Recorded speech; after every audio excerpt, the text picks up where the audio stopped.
James Bourton is a registered midwife who works in an NHS continuity of care midwifery model within Wales, UK. James describes himself as a home birth midwife experienced in physiological birth, working autonomously as a practitioner with the support of a small midwifery team. James is passionate about providing women and families with individualised care that works for them in a way that they can achieve positive outcomes during pregnancy, birth and beyond. James advocates for women to know and understand that they do have rights in birth, that they always have choices and that they can say no. James feels that a continuity of care model is the way forward in midwifery, or as he says, the way backwards, as this is how it always was, as the outcomes speak for themselves. In this episode, we shine a light on midwifery in a continuity of care service in Wales. We discuss with James about working as a midwife who gets to follow women and their families through the entire continuum, pregnancy to postpartum. James talks to us about their team's genius ideas to support midwives upskilling in the community setting. We found out that me, Katie, doesn't know what a B&B is. You'll have to listen to understand that one.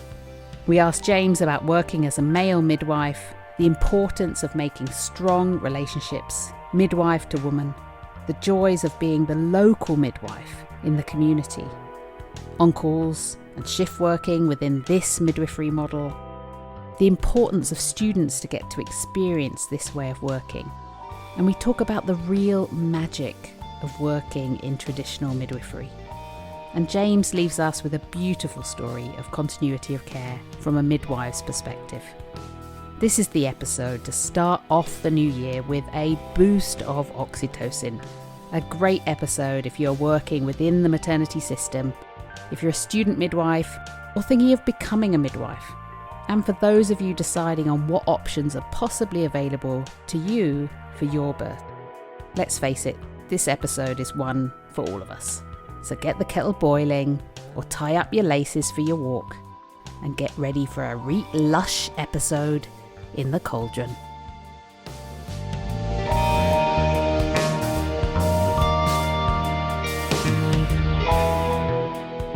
I'm Katie James and this is the Midwives Cauldron podcast. Each episode, I'm joined by my incredible co-host, Dr. Rachel Reed. Listen in as we hubble, bubble, toil and trouble our way through aspects of womanhood, midwifery, birth and lactation.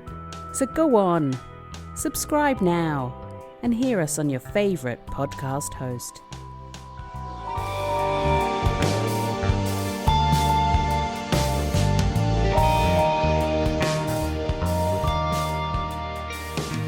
Good morning, good evening, good morning, James Bourton. Morning.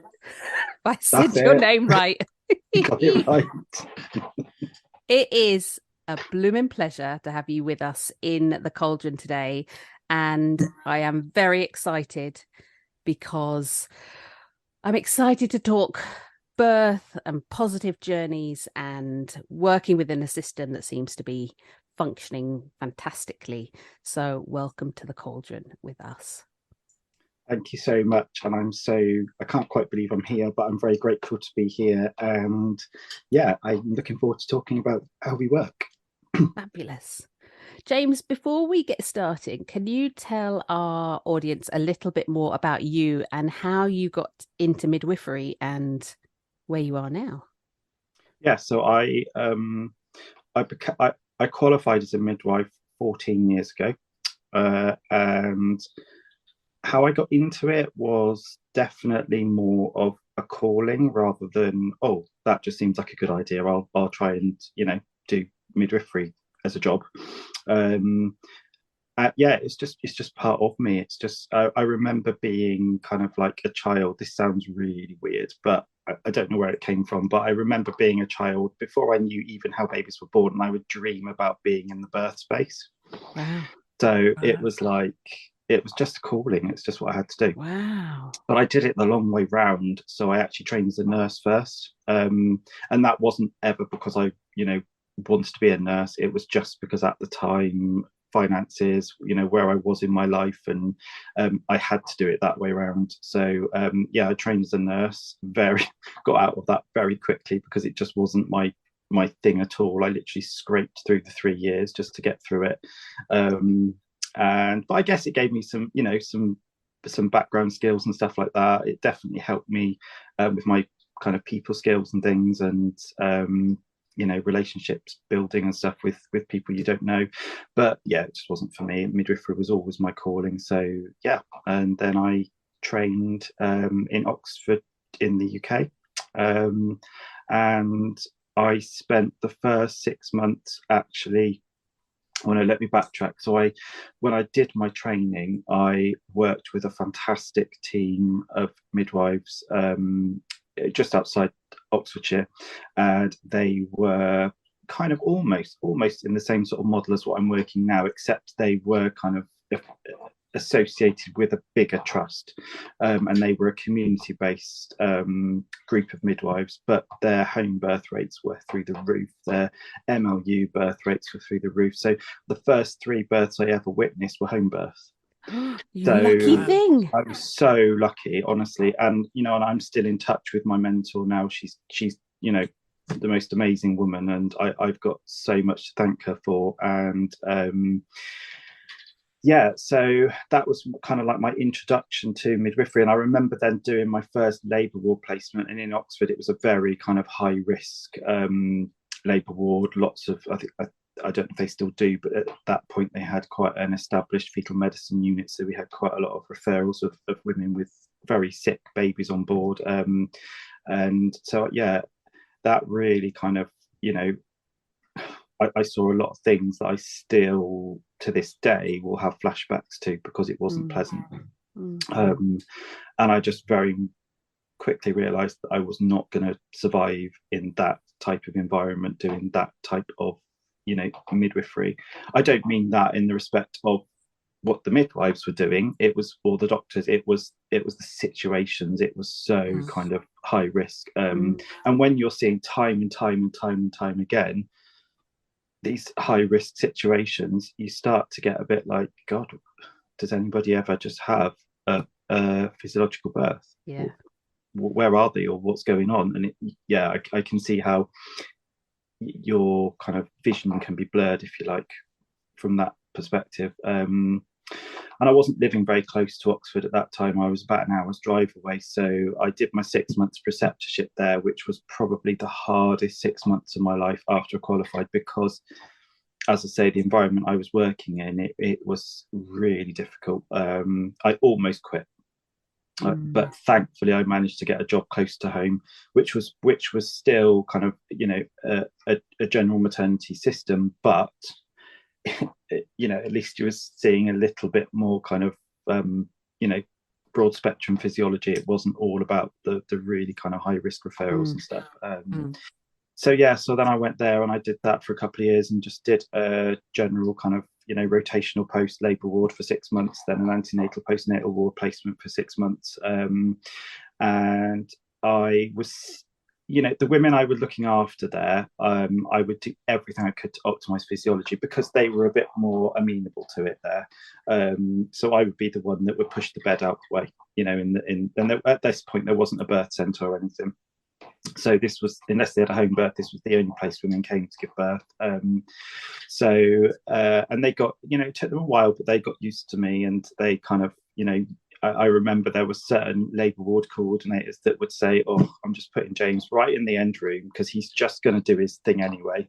So, and that's what I would do, and it was great. But then they made plans to open an alongside midwifery-led unit, so I was like, "Oh, I'm in there." So I was really lucky to be offered a job in there, and I was even more lucky to catch the first baby that was born in there, and that was just by absolute fluke. I just happened to be working the first shift after it had opened, and this woman came in and just, pushed out a baby for me. So it was great. And that became a victim of its own success. I remember when it was being planned, nobody thought it was going to be successful, because, of course, at that point, all they were seeing on their on their board in the staff room on labour ward were women, that were generally, or most of them were epiduralized. Most of them would have a forceps. They get like the odd multip that would push a baby out, but because again they weren't seeing it, they just kept going, this is ridiculous, what a waste of staff, we're never gonna need the birth center because nobody can have a physiological birth. But not unfortunately, it was good, but it was a victim of its own success. And I ended up quite burnt out because I was, catching 80 to 90 babies a year. So every shift it was just like one after the other, after the other, which was really good. Yes. But because they didn't staff it properly initially, very quickly I was like, birth was starting to become a bit blasé because that's all I was doing. So I was like, great. So this isn't where I want to be, really working. What else can I do? So then I went out to community and did like a mainstream community job where I was attached to a GP surgery, had, quite a hefty caseload, about 100, 150 families at a time. And those, 10, 15-minute appointments where they would be in, out, in, out, in, out, and you wouldn't really get a chance to do anything other than a blood pressure. But the home birth rate was so low, probably about 2-3%, I think it was. And you were only on call maybe once a month, twice a month. So the chance of you actually, the few women that you would have on your caseload that were booked for home birth, the chance of you actually being there when they went into labour was next to nothing. And then postnatally, they were just dished out to whoever, could see them on the day. So it was really task orientated care. So that frustrated me. And I was just kind of at the point where I was thinking, the only way I'm going to be able to work is independently. So because I wanted to do the whole spectrum, I knew I wanted to do that full kind of family orientated care where I would book somebody, I would look after them all the way through, I would attend the birth, and I would do all of their postnatal care. I just knew that that's what I needed to be doing. But I just couldn't find it. I was like, the only thing I can do is go independent. And I did a little course with an independent midwife at the time to think about setting up my own business. And then the insurance went for independent midwives in the UK, so they were no longer able to do, intrapartum care. So I was almost at the point of, that's it. I just can't, I can't do this anymore. I can't find my niche where I want to work or what I want to do. And then I had a colleague who had been working where I, was working at the time in the community, and she had moved to Wales. And she had come back to visit one day. It was all like it was meant to be. She'd come back to visit one day, and I was just catching up with her, and she said to me, "Oh my God, James, you would love where I'm working now." And I said, "Okay." And she told me all about it and the model of care and everything. And I was like, wow, this sounds amazing. So I did a bit of research and looked into it, and spoke to my partner. And as soon as the job came up, I went for it and I got it. So we moved all the way from Wiltshire in England to Wales. Fantastic. That's a big change. 7 years ago. Yeah, 7 years ago, and I haven't looked back. Brilliant. So yeah, that's where I am now. And tell us a bit more about what's so different about the model that you're currently working in. So how we work here is that we're completely midwifery led. So it's a service that covers around about 2,000 square miles. Gosh. It's very rural. Mainly the main employment is agriculture. And it sits kind of like in the middle of Wales. And there are no obstetric units at all, no general hospitals at all within the whole county. So so that protects us as a midwifery-led service. So we're completely midwifery-led. So, and we have 6 freestanding midwifery-led units that are across the county, and in each midwifery-led unit, there is a small team of midwives, and we all together we make up, like, there's about, I think, 40 whole-time equivalents, and that includes our kind of management team as well. So in each birth centre we've got between 4 to 6 midwives, so we're small teams, and in that birth centre kind of caters for the geographical area around it, if you like. So, you know, each team covers a certain part of the whole county. And yeah, to get, if I, not that I ever have to, but if I were to, because I live right at the north of the county at the top, if I needed to travel down to the most southerly point, it would take me probably about 2 hours. That's because there's no motorways or anything, and that's just the roads and stuff like that. So that's the kind of like the vast kind of expanse that you're looking at. And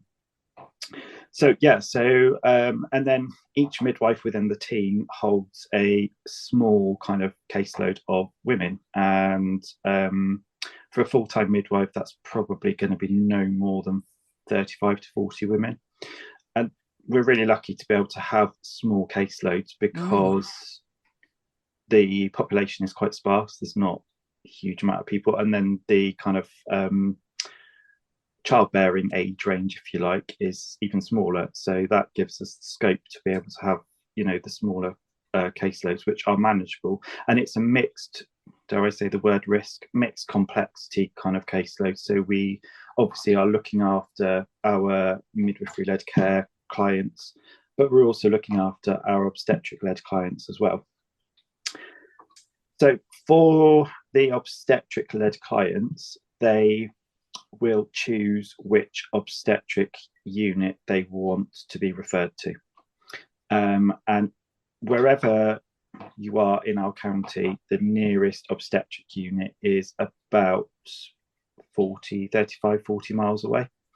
So they're a fair distance. And I think we cover, it's about 12 different, I could be wrong, but I think it's about 12 different, you know, obstetric units around the county where the women could kind of, you know, go off to. It's so big. It's massive. For my team, we tend to refer out to 2, so it's not too bad. But all the paperwork's different. All of their guidelines are different. It depends on which one you're referring to. You've always got to think about, you know, what, and then of course what our guidelines are different as well. So it's challenging from that point of view. Yeah, absolutely. The good thing is though, is that, you know, we have the same guidelines as all other, because we are NHS, so all other NHS health boards and trusts. But I think the difference is I could, you know, be booking a woman and she will tick a box for something. Let's say raise BMI, but I can have that individualized conversation with her about what that means for her as an individual, rather than, okay, so you've ticked this box, you are at higher risk of this, therefore you need to give birth in a labour ward, or you need to see an obstetrician. It's not like that. I give her the information, she makes the decision about whether she wants that referral, and if she does, we go ahead and we do it. And I still work very closely with her through her pregnancy to ensure that all the information she's getting is kind of, you know, evidence-based, and it's holistic, it's individualized to her, so that by the time she does come to have a baby, she still understands that she has the absolute right to choose where she wants to give birth, whether that be go to the obstetric unit, or whether she wants to come to our birth centre, or whether she wants to stay at home. And then I support her with that informed decision. So I think that's a massive difference, because I've got time. You know, I might book, it might take me 2.5 hours to do a booking appointment, and I've got that time because God, how lovely. I can work from my own diary. So that's the other thing, is that we're not time restricted by anything. We're contracted obviously to work however many hours we're choosing to work, but how we work those hours is flexible. So, you know, like some days I will work 4 hours, others I will work 12. It just works around what it works around my caseload and what's going on in my life as well at the time. Because I also have a small holding, so I've got to like look after various forms of livestock and stuff like that. So if there's something going on here that I need to be around for, I will go and do my work a bit later, or I'll do my work early and then come home earlier, or sometimes I'll do a bit in the morning, come home at lunchtime and go back off again. And we all work, very autonomously in that way. And our management team are really, really good because they give us that ownership of our diaries to work, as we want to. And for some of my colleagues, if they've got little kiddies, they have to work 9 till 5 because that's great. And we would, the rest of us can work around them then so that they can do that. Whereas others of us, like myself, need to work a bit more flexibly. Fantastic. God, it's so lovely to hear that this can exist. Yeah. I'm just going to interrupt before, completely off topic. James, do you have another chair that doesn't squeak? Oh. Completely off Didn't the even topic. notice that. I know, because that's because I'm a podcaster, innit? And I got it in my ears. Hold on. I will. Of all the things. Katie might make you stand in the corner for the whole recording. Yeah. Can you please just squat? Hold your phone on one leg. Yeah. Oh, big one's coming out. I'm so sorry. I do this sometimes when I suddenly realise people have got jingly jangly jewellery on, and I'm a bit lower. That's all right. Is that better? It's fine. We're not recording. We're not going to put video on. Visual. We haven't got to that point yet. 2023. We're still not doing video. Forget this. Nah. Great. Perfect. I'm sorry. I interrupted the flight. I was like, I think this is the time. Rachel, I see you sitting there pensively. I have spoken. I just want to pause. No, I was just thinking, it's like, there's a template that works not just for the women and families, but works for the staff. Yeah. Why is that? And it'll be cost effective. Whenever the research looks at these continuity of care models, it comes out as cost effective, better outcomes, women prefer it, midwives prefer it. It's just frustrating. I'm going to go negative again now, Katie. It's just frustrating that can't be rolled out everywhere. It's like, Yeah, and it's like, don't get me wrong, there are politics. Like there are some of, we have had quite recently a higher turnover of staff because some midwives have come in, they've had they've looked into the service, they think, oh, amazing place to work, they've had the interview, they've got the job, but actually the reality of it is for them, with the on-call commitment and everything, they've really struggled. Yeah. And also really struggled with the enormity of the fact that we're so far away from obstetric support that the buck really does stop with us. If on the very rare occasion there is a deviation, we've got to deal with it, because we are looking at the ambulance services are really struggling as well at the moment with staffing. So our ambulance wait times can be a little bit longer than average. And then the actual journey, even on blue lights, can take 45 minutes to an hour because of the distance of them. So I think for some people, they struggle with the enormity of that. But actually, we've got really good kits. We're really well supplied and well stocked. We have really good, thorough obstetric emergency kind of updates where we do it not in a hospital setting, because there's no point for us, because we're home birth midwives essentially. So we actually hire out a B&B 3 times a year. And what's a B&B? Just for bed and breakfast type place. B&B. Sorry, it's a very thinking small... it was an acronym for some kind of like body something, like a device that I was like, I don't know what that is. I do know what a B&B is. It's a bed and breakfast. Sorry. So they are, we hire them out like 3 times a year, and we all kind of then, a group of us will go there and we practice our kind of, scenarios, and we set up all the bedrooms as like home births. That's incredible. What a brilliant idea. Do you get a good breakfast as well? brilliant breakfast. It's amazing. Yeah. We get to stay the night as well, so that's really good. Oh, even better. And, and it's all paid for by the health board. We don't obviously have to pay for that. It's all part of the budgeting and things, and that allows us to really practice. And we even get the paramedics involved. They come as well. And they're our local paramedics, so they're the ones that would be coming to us in those situations anyway, so we get to know them. And they sometimes bring an ambulance, so we do a little scenario in an ambulance or something. And it's just someone wake you up at 3 a.m. and make you do the drills then as well when you're tired. Not the draw a line, but that is so brilliant. I mean, it's actually so simple, really. It is. We do the training in the environment that we are going to be in. Yeah. Therefore, it's applicable, and therefore we can think in the same way that we would be thinking in someone's house or in the birth centre. It makes perfect sense. And going into a training centre held into a hospital or a university somewhere that feels completely out of place. Yeah, it's it really helps to kind of give you the confidence and sets you up for, if you come across those situations in real life. So that's fabulous.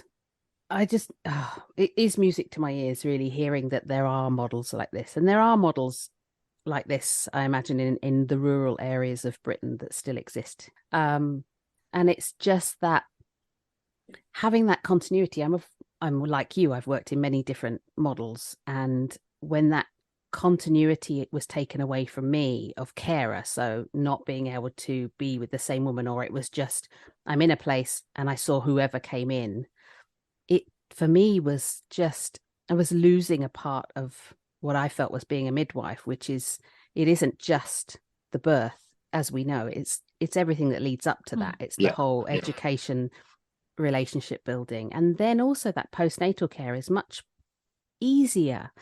The discussions, the understanding, the trust, all of that, it makes it such a beautiful job that, yes, I mean, that's what I was yearning for, and having moved around wasn't able to achieve everywhere I went. But hearing that it exists is rather lush, must say. But also for the safety aspect of it. Yeah. I feel so much safer looking after a woman who I have known, and I know her family, and I know her history, and I know what she wants, and I can tell if she's not acting the normal way that she acts. So you pick up on things so much quicker that, you very rarely get to a complication that has to be managed in the home setting, because you'd pick it up so much sooner. And even if you do, as you were saying, it's a completely different way of approaching it, because you're actually approaching it from a principle level, not a flowchart level. You kind of what has to happen in this scenario? How can I do it in this scenario? Which is usually very different to how you would do it in hospital, when you press the buzzer and the circus comes in and the lights go on and it all gets, crazy. And I actually feel safer at a home birth in those circumstances than I do in a big obstetric unit with a button and obstetricians and pediatricians outside the door. Yeah, absolutely. And it's like, you're right.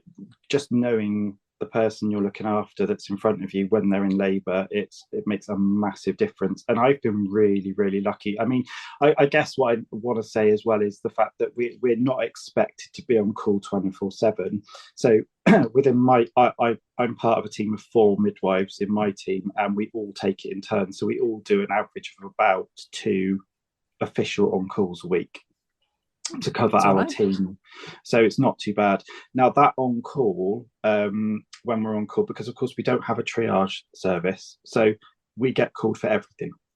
So it could be, women ringing with bleeding, or they might have reduced movements, or they might just, be feeling a little bit anxious about something, and they just want to talk to somebody on the phone.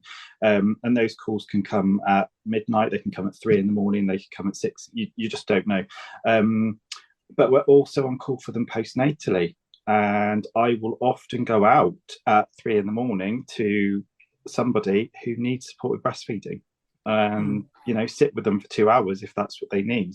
So our on-call can be really quiet. Like, we don't always get a call every time we're on call, but they can be really busy. You can be up all night, just not necessarily looking after someone in labour, but just dealing with kind of like whatever is needed. But that's so important, and I love doing that, and I don't feel pressured with that, because I know that I'm probably going to be working the next day, but that's fine, because all my clients understand that I work an on-call system. I just ring them and say, really sorry, I need to go to bed today. Can we just reschedule? Yeah, that's fine. Because I've got that relationship with them, and that's okay. And I haven't got to worry about what other kind of work is in the main diary, because that's all to do with my colleagues and their clients. I've only got to worry about my clients. So it makes it a lot easier from that respect.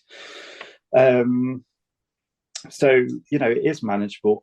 Some of us will go on call for our own clients, and we have got that flexibility to do that when they are due to give birth, if we want to, and we just let our teammates know. Like for me, that's something that I choose to do, is to be available if I can for the women that are in my caseload that are going to give birth in the community. We can't follow them into the obstetric units because of we're not part of those health boards, so we can't insurance wise look after them and stuff there, and that would take us out of county, so we're then leaving our service short as well, if you like, for any women that are giving birth locally. So yeah, I choose to, and I've been really lucky because I've kind of facilitated births now of whole families. I've done many 2 babies in the family, and there's been a couple, because they've been really quick at having babies, I've done 3 now. So yeah, that's great, and I love that. That's great. Can I ask a question, which, because you are the first man in the cauldron, am I and privileged? You are indeed. 2023, we got there, baby. Yeah, you did it. I want to segue, and I just want to ask you about whether you had any challenges, or you found it challenging, being in such a profession that is heavily led and ran by women predominantly, and how you were received also in a small kind of rural context in mid Wales. Yeah, so like when I first I guess I was used to it. I was used to like questions being asked about being a man in a woman's environment, if you like, because when I was a nurse, I went, after qualifying as a nurse, straight into a gynae ward, which had like an early pregnancy unit attached to it, because I knew obviously that was where I was going to go. And I actually got more, I don't know, like questions asked or eyebrows raised by working as a male nurse on a gynecology ward, women's health ward, than I ever have done as a midwife working kind of, obviously with mostly women. And when I qualified, when I went to do my midwifery training in Oxford, they had already had a kind of culture of male midwives, so that I think I was like their 4th. And one of our lecturers, he was a midwife, so there was never really any kind of people were just used to it. And then when I moved jobs, they kind of already knew me anyway. When I came back down to Wiltshire, they already knew me because, I forgot to say right at the beginning, I was actually, before I even became a nurse, I went and worked as a healthcare assistant in the local maternity unit. So they remembered me from way back then.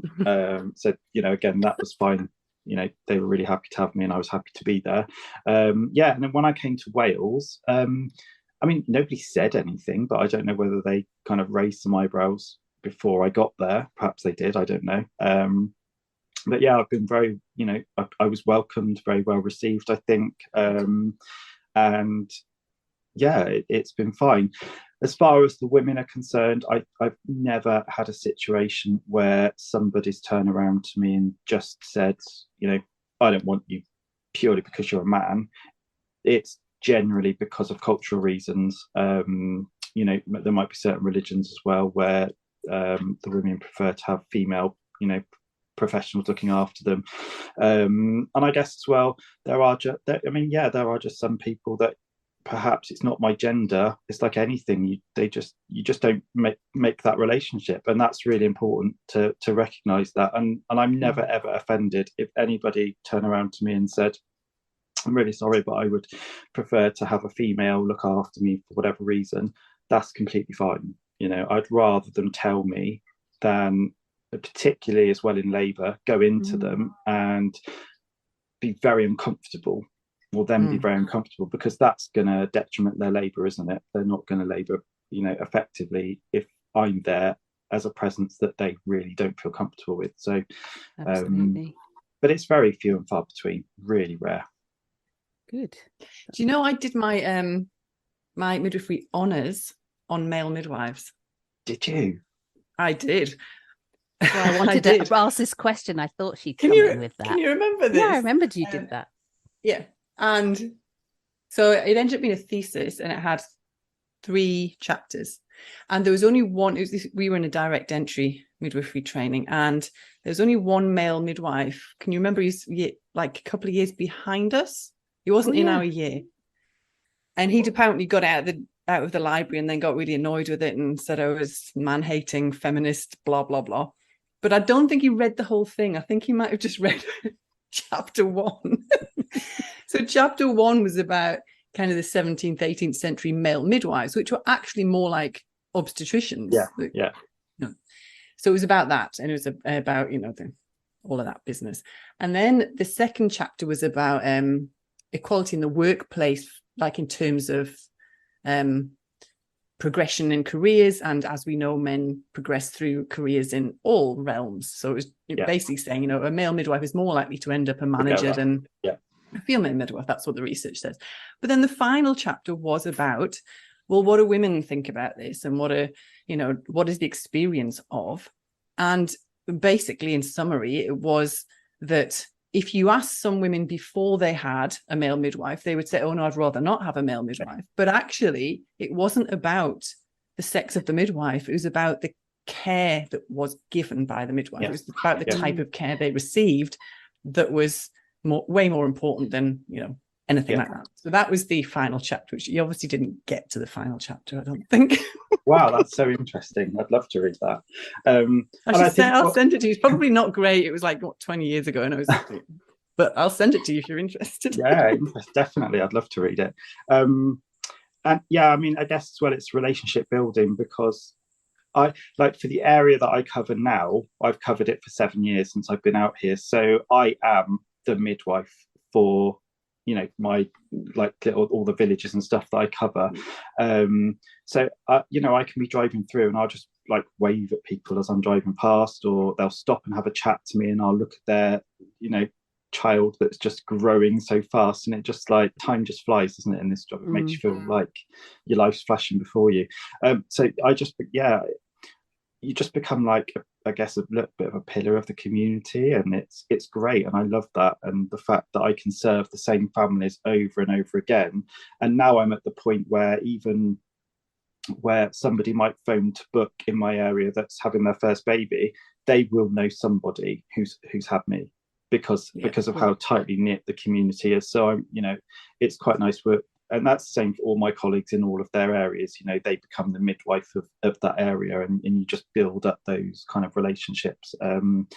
So yeah, it's I'm really privileged to be able to do that. And I was I had one of my clients birthed on Christmas Day, and it was her 3rd baby, and I've looked after her for all of her babies. And I remember when she first came to me for her first booking appointment, and we had that little bit of a discussion around kind of place of birth options. She was just like, oh my God, I'm going to hospital. I need to be in a hospital. I need that epidural. I'm not doing, there's no way. And she ended up having 2 birth centre births, 2 water births in our birth centre, and she's just had the last one at home in a pool on Christmas Day in front of the Christmas tree. It was just the most magical experience ever. And as we discussed earlier, at no point have I had to kind of worry about, question anything. I know her so well. I know her family so well. It just works. for that third birth, I just walked in that house because I've done all of her or most of her antenatal care at home anyway, because that's what we tend to do is home antenatal care, unless the women want to come to the birth centre to be seen for appointments, but that's generally what we do anyway. So to be able to just walk into that home, I just looked at her and I was like, yeah, she's in labour. I know exactly how she acts in labour. I know exactly what she needs to labour effectively. And I just sit back, I have a cup of tea, I talk to her husband about his day and what he's been getting up to. Her mum's sorting out her other two little kids, and you know, it just works. And yeah, it's just that relationship-based care. And you know, I get families and they'll offer to cook me dinner. They'll kind of, you know, it's more about, it's not just about giving midwifery care, it's about everything that goes with it, you know. And sometimes you'll sit and you'll have a cup of tea with somebody just because they want to have a chat, you know, and that's when you learn. Yeah, absolutely, you learn so much. And I went to see one of my ladies last week, and her partner, they've just had their first baby. They had you know, it was an induction which I felt was probably the best decision, because she was poorly with her blood pressure, but I still needed to spend 2.5 hours with them on that first postnatal visit to unpick everything, because we all know what inductions are like. And although I feel that induction was probably the best thing for her, because of her clinical situation, it was still not fun for her. And we had to spend an hour just where they could debrief, and then an hour for me to try and then, you know, support them with, well, you know, this probably happened because of that, this happened because of that, this wouldn't have happened if you'd had your baby in a water pool at home. Because right up until the last minute, that's what we were planning. They would kind of come to the birth centre and have their baby in a pool. And then, of course, the cascade happened, as it does with an induction. So I guess then at the end of it, they're probably, not in so many words, but trying to say to me, thank God we went in, because well, look what would have happened if we had have been at your birth centre. And actually, it's trying to make them understand the wider context of that, because I want them to come back to me next time feeling confident that they could have their baby with me and not feel terrified. Although I do feel it was one of the very few times someone's induced where I feel that it was probably a good idea. So yeah, and then we spent a good probably 45 minutes getting breastfeeding sorted, because by this point she's day 3 now. And well, yeah, we won't even go there, but you know, this is somebody that wants... the classic, isn't it? Yeah. You've had intervention, therefore it's going to interrupt the breastfeeding. But that's the thing with the postnatal services, particularly for me, because that's my real passion area, is that it is always overseen. And in a continuity of care model, or where you can just, you know this family, you know this woman, it's also having that time to be able to do the debrief. And it's not just get in, weigh the baby. No. Are your breasts fine? Yep, good, great. Oh, baby's pooing wing, tick, tick, tick, tick, tick. All of that debrief. This is for me, again, where we are missing out, is we're having everything that's going on classically within our maternity systems. And then we're just like, tick and flick, another 10-minute, 15-minute appointment, maybe 20 minutes. And we're out the door to the next person. And it might even be in the home setting, but as that midwife, we've probably never been to the home setting before. And we're trying to look for other signs and ideas of what's going on, how are they coping, and trying to cope. There's the dog catcher. The dog's been removed. And just trying to get through that, and to have that ability to do that, to have that ability to, like you say, when you're on call, and to just sit and have a chat, or go and do a breastfeed at 3 a.m, because my God, this is when we sit there trying to feed our babies, and the tears come, and trying to absorb information. We might be online trying to find the what, why in the house. And then, of course, the general midwife will come normally at whatever, 9 to 4 the next day. And it's a completely different scenario. And I think there's a magic for me when you can work in this way of working that you're working. And, you know, there are lots of midwives able to work in this. We have a job, and I can only describe it as magic, because there's this feeling deep within of this kind of, for me, deep gratitude and privilege that I'm there. And also that those relationships are unlike anything else. Like, it's just this magic in the ether kind of thing that, wow, I'm here and I'm witnessing this, and this is happening as it should. And actually, it's a rarity for most of us working in this sphere, which and I think it's also sorry, I was going to say, it's also lovely being part of a community, as you were saying, you know, that it's really back to that traditional midwife role, isn't it? That's your role within a community. And it's a respected role, but there's mutual respect, because without the community, you wouldn't have that role. And just to be known, I loved that when I worked in a model similar to yours, not as rural, West End of Newcastle, so it's a little bit more densely populated. But it was lovely to be the midwife, the midwife. It's great. And you know, we have quite a lot of elective student midwives that come out to us because they hear about our service from all over the UK. And they want to come and spend those few weeks with us. And a lot of them are kind of like, you know, city-based midwives. They've only ever worked in London or Manchester or, you know, Liverpool or somewhere. And so they come out with us. And I've had several where we've had to stop in the road for sheep or cows that are crossing the road, and they're like, they get their phones out and they're like, oh my god, look, you know, they just that would have been me.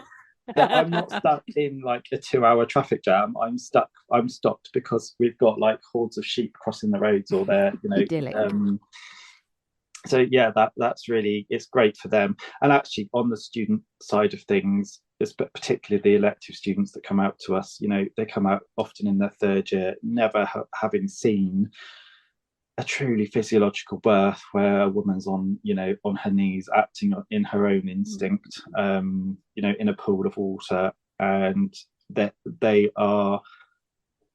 gobsmacked. They are, because they've just never seen it. And then I'm gobsmacked because they've never seen it and they're about to qualify. And I just think, how are we ever gonna sustain true authentic midwifery if we aren't training true authentic midwives anymore? And it's not that, you know, don't get me wrong, it's absolutely not their fault. They can't help what they're exposed to and what they're seeing. That's the system we're in. But yeah, that worries me. That worries me for the future of midwifery. And I do feel like, dare I say it, that we're moving into the realms of obstetric nursing. And that concerns me a lot. So I really urge student midwives to come out and work with us if they can, even just for you know, a week, just to come and see, even if you don't see a birth in that week, because I can never guarantee it, just to see all the other aspects of it that enable that woman to have a better chance of having, you know, that physiological birth. It's worth doing, definitely. I'm really glad you said that as well, particularly even if you don't see a birth, because it is those things either side of the birth that actually make the birth the experience it is. And it's very easy for us to get focused on this one event, but actually it's all those little events leading up to it where they've had interaction with someone they know and trust. And it's like, just as I was saying about the postnatal lady that had the induction, you know, I'm now trying to kind of build those bridges now, build those blocks, so that when she has a baby in the future, if she does, she's coming back into that pregnancy empowered and believing in herself, and not, you know, believing that it has to be, you know, traumatic with lots of things going on. So yeah. And that's hugely important work. That's still important work that you're doing postnatally. It's not just, oh, well, it's just the postnatal, have a cup of tea, it's easy. That's instilling that confidence for the next time. I'm just looking at Rachel. Sometimes I'm like, is she got a question? Sometimes she freezes this as well. Her internet's really good, James, and she does this. And then we're Then not I sure freeze. whether she's still there or she's thinking. So I check. I was just going to ask James if he thinks he'll stay there, if he'll be an old community midwife out there. Oh, do you know what? It's hard to know. I don't know. I'd like, at the moment, I'd like to think I would, but I've got my own kind of thoughts and feelings about how I'm prepared to practice and how I'm not prepared to practice. And I guess if things changed too much because of the way things are going with midwifery in general, I guess, then there might come a point where I have to say, just for my own kind of, ethos and morals, no, I'm not prepared to do that now. No, but we'll just have to see, won't we? I have been watching closely the independent midwives. They have got an insurance package now to provide intrapartum care in the UK again. So it's fairly new. So I'm just watching this space just to see if how that goes. But yeah, I've although I love working where I'm working and it is a really good service, I do worry that if too many changes come in, it will become a place where actually ethically, for me personally, I can't work anymore because I will. You've got to be true to yourself, haven't you, and what your own kind of ethos is on things, and that will never leave me. I came into this job for a reason, into this this lifestyle for a reason, and that will always stick with me, definitely. So we will see. Watch this space, but I'm happy for now. I think I want to come and do a week working with you, James. Yeah, come over. Come on, we'll have a great time. It'd be lovely. And then I could come to the small holding as well and yes, get and that's hands the other on. thing. I think that what really helps me is, and actually a lot of my colleagues, because a lot of my colleagues are either in farming themselves or they're married to farmers. So we're seeing mammalian birth. And we see it happening all of the time. Okay, the mechanisms are slightly different, but essentially it's the same thing. The cocktail of hormones have to be the same. Like, when we've got our sheep lambing, if I go in there, turn all the bright lights on and start messing around when a sheep is lambing, she's going to stop and we're going to end up with all sorts of complications. So actually, to understand that they need that kind of privacy, darkness, quietness, they take themselves off on their own away from the rest of the flock. That's exactly what a woman needs to be able to give birth. I mean, it's not rocket science, is it? It's just it's nature, it's how it's always been and it always will be. And it doesn't matter how many machines or bits of technology we put on women and their babies, you're never going to get away from that. You're just going to cause more problems in the process. Yeah. That is lush. Thank you. I just wondered whether we could put in maybe a little story. Are you able to tell a story? Would you? Yeah. A story. Can you tell me a story? That would Jack be really and Ori nice. tell a story. Oh, Jack and Ori. Oh, I love that. Shall I do illustrations as well to go with it? Do you mean like a birth story? Yeah. Nice. Okay. A nice, like a bit of oxytocin lifting story. She wants to end positively. I want an oxytocin. I want to have some tears. I want oxytocin. Come on, bring it to me. Okay. That's really hard to think because it sounds strange to some people, but because I see that all the time, it's hard to pinpoint one particular. But yeah, I can do one. That's fine. Yeah. Do you want the stats? Well, tell us the stats. Yeah, tell us the stats first. So, one thing I wanted to mention as well is we offer home assessments in labour to everybody. So, because even the women that are, choosing an obstetric-led unit to birth, because they're so far away, unless they've got really kind of high risk issues, I guess, where it might be better that they just go straight there because of timings and stuff. Generally speaking, they know they can ring their on-call midwife who will come out to them first at home do a full kind of like holistic home birth assessment, so not home birth, sorry, labour assessment, so that they can at that point then make their decision about place of birth. So, and I think that's really important as well, is that we are able to do that, because women change their minds on the day. I've had several that have always been planning to go to the birth centre or go to the obstetric unit, and they take one look at me and I'm like, you're doing amazing, you're doing really well, and they'll look at me and they'll go, well, I'm not getting in that fucking car now and driving an hour. And they'll have and I'll just get my kit in and we'll have a home birth, because we all carry our kits with us all the time. It's not a case of, right, the home birth kit's based at the birth centre, I've now got to go there and get it. We've got it, because... And you have to have booked in for the home birth 20 weeks before, because we all need to be planned and ready. God, amazing. And we don't have to do all these ridiculous home birth risk assessments, because we're risk assessing throughout the whole pregnancy anyway. And yes, so it works. But equally, you get some women that have planned that home birth and you go out and see them and they're like, Jesus, get me in for an epidural now. And that's fine. If that's what they want. That's choice. What they want to do. Often that doesn't happen, because at that point they're transitional and they're going to push a baby out anyway. But it's it's up to them. Anyway, so these stats were taken from 2021, because obviously we haven't done all of 2022 yet, because we've just finished 2022. So 2021, 15% home birth rate. Wow. And what is it nationally?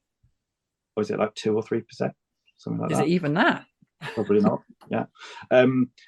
So that's home births. Our birth centres, which remember are still community-based births, because they're not attached to any obstetric unit, that was another 14%. So a total community birth rate was 29% of our caseload. 1 in 3. Transfer rates, 11% in labour, 6% postnatally, so 17% kind of in total. And the majority of our transfers are for a perceived delay in labour, because of course the guidelines don't really, they can't, can they? They can't be realistic for women, because particularly for first-time mums, why the hell are we transferring, so many first-time mums for this perceived delay in labour? The women haven't got it wrong, have they? It's the guidelines. Yeah, exactly. Rachel, can I just ask, that seems low to me, 11% transfer rate. What is the average around home births? Is it something sitting around 35% or? Oh God, I can't remember. I know that it's pretty high for primips. It's something ridiculous, like 40% last time I looked. Yeah. Yeah. 45. Yeah. And out of all of those transfers, not that there were that many, but out of the transfers we had to do, 4.8% of them were what you would class as like a genuine like emergency, if you like, a need to go somewhere. Quick. But the outcomes were good. Nobody had, a poor outcome either for mum or baby, despite the fact of our the journey times we're dealing with.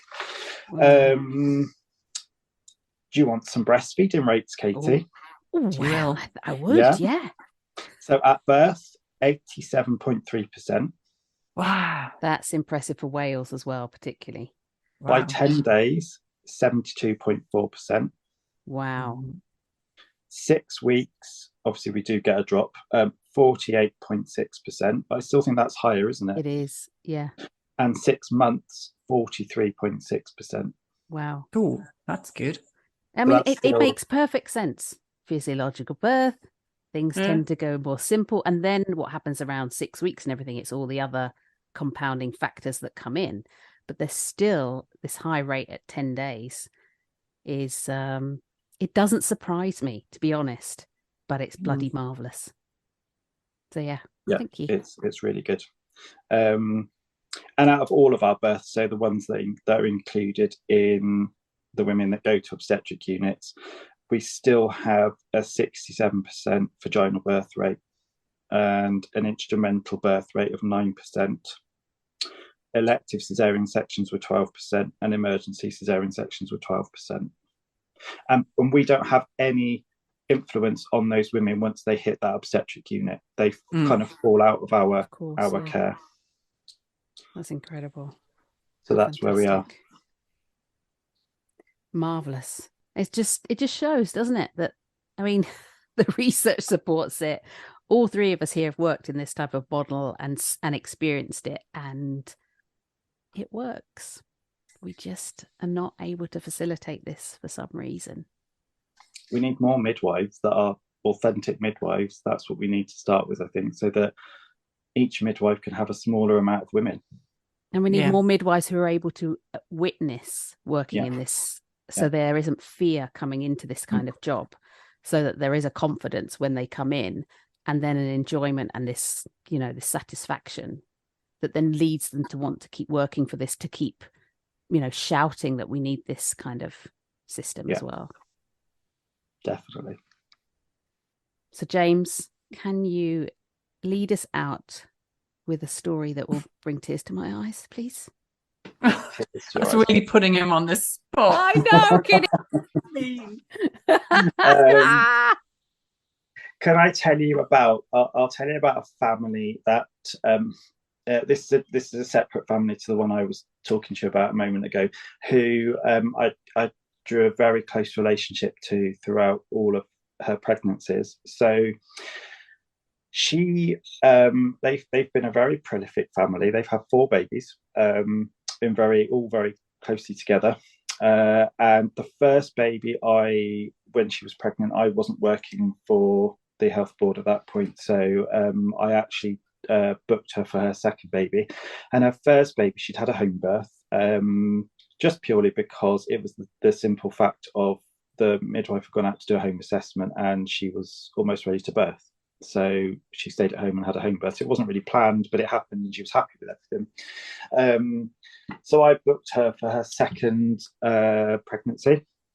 And, you know, straight away she was very keen to stay at home this time. So, you know, when the time came, I got there, and the typical second baby, I don't even think I managed to get a pair of gloves on. The baby was coming. So, but that was lovely, because I then said to her, do you want to catch a baby? Because I hadn't even got anything, you know, not that I need anything, but she said yes. So as the baby's shoulders birthed, she just put her hands down, and she was on her sofa, and she just lifted her baby up and just put her baby on her chest, and there they stayed for forever, basically, as long as they needed to.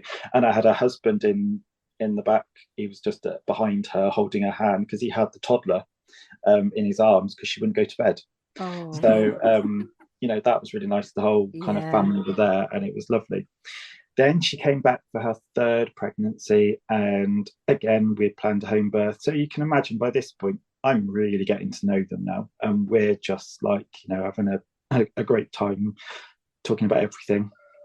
And she came to me once towards the end of that pregnancy. She was like, I'm really itchy, my hands are really itchy. And I was like, okay, right, well, we'll do a little blood test. And that blood test came back slightly raised for bile acids, like by 1 or 2 points, I think, raised. So I said, well, look, technically this by the guidance, it means that you've probably got cholestasis. And the advice is now that I give you a referral to an obstetrician, so you can talk about what you want to do moving forward. And she was probably about 38 weeks pregnant at this point. So she went in and she saw an obstetrician. And I remember being in Tesco, and she phoned me and was like, I need to talk to you. They're trying to tell me that I've got to have my baby induced, and I don't feel comfortable. I don't want to do this. And I said, then don't. You don't have to do anything. Get them to give you the actual statistics of what the actual increased risk is of your baby having, you know, a poorer outcome based on what your levels are at the minute, bearing in mind they're only very mildly raised. So that's what she did, and she came away having had a repeat blood test because she wasn't happy with what they were telling her. She didn't feel like she'd had time to process anything. They were just saying, you know, strangers that she'd never met before, saying to her, right, we need to induce you now, here, now, there, let's do this. You know, your baby's at risk of this, that, and the other. So fair play, she came away from that, and actually her repeat blood levels were right back down, and she'd stopped itching. So then she went into labour and had her baby at home again, which was, lovely. Really positive experience for her. And then she came back a fourth time. And so I'd obviously by this point looked after her for 2 pregnancies. And this fourth time she said, I really want a water birth. I haven't had a water birth yet. And I said, fine. Well, if you want to stay at home again, then hire a pool and we'll do a water birth at home. And yeah, that's what she did. And again, she caught her own baby. And by the point that I'm going in for her 4th birth, my 3rd time with her, I just know what she's doing by looking at her. We're not doing vaginal examinations. We're not doing all the messing around. We're just sitting in a corner, observing, using midwifery skills, being quiet, and watching and waiting. And yeah, this baby was born in the pool, and again she got to lift the baby up, put him on. It was her first boy. She'd had 3 girls. So she put him on her chest, and yeah, there they stayed. And her placentas were physiological. She didn't need stitches for any of her babies. It's just an example of continuity of care that I can give you, of how it can work and how wonderful it can be. And I've been doing this 14 years now, and I still get emotional at a birth. I can't help it. I still get that little lump in my throat, tear in my eye. And the day that I don't get that will be the day that I stop. That's lush. There we are. Thanks, James. Oh, yeah, that lump in the throat is I was never good at holding that one back. And then when the tears of the partner come, I'm like, I need to just go somewhere else and dry my eyes because I'm a goner. And when the baby reaches out and just starts to make the crawl and that first feed, that gets me. I did get an oxytocin release. Thank you very much. I feel very yummy now. I think we have goodness for that. It's fine. It's good. Job done. Excellent morning for a Monday. Thank you very much. James, it's been a real delight to have you in the cauldron and to just talk about midwifery when I feel it's good midwifery, it's real midwifery, and it's what a lot of us come into it to aspire to work like and to be like. And there are a huge amount of challenges going on right now, and it's been really nice to hear the positive side. And I think we all needed a boost for the new year. So I'm really grateful that you came and joined us.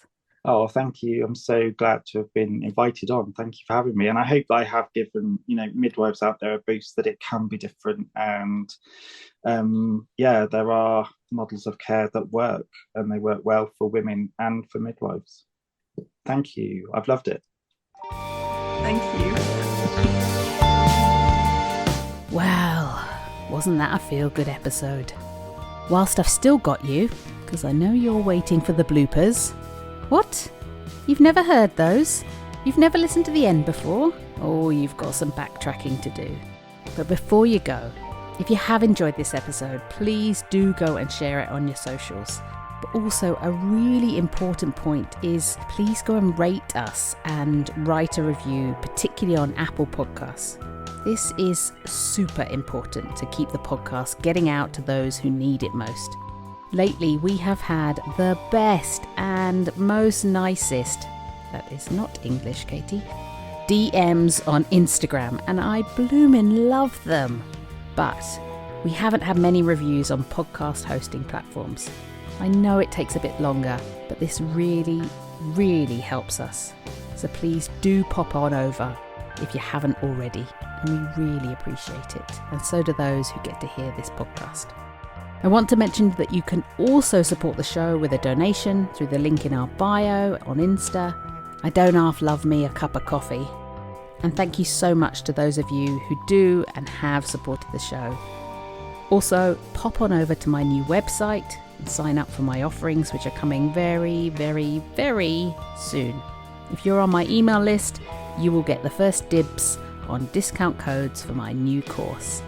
That's got to be a good reason to sign up, huh? And let's not forget my good friend, Dr. Reed.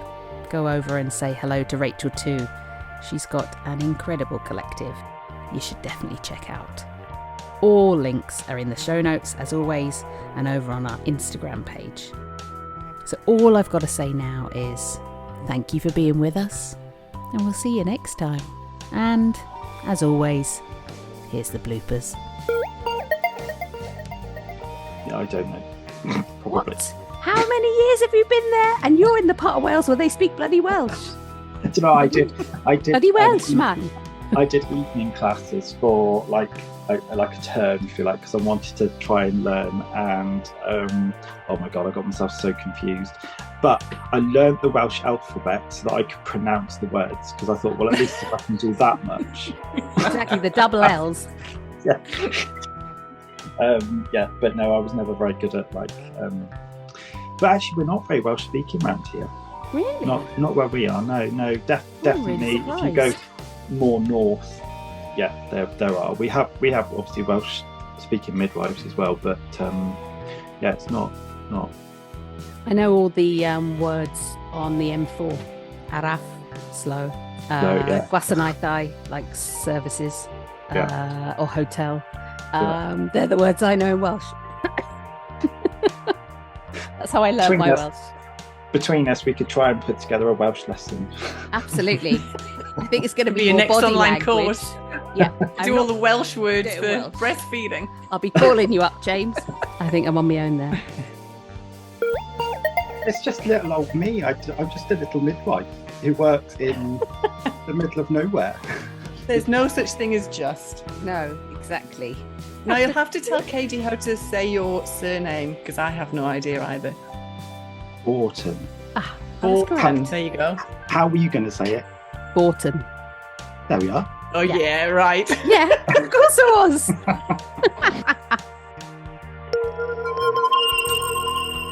You must do on call.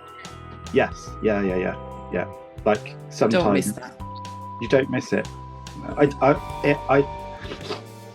I love it. I get more upset if I miss my client's birth than I do about like being on call for them.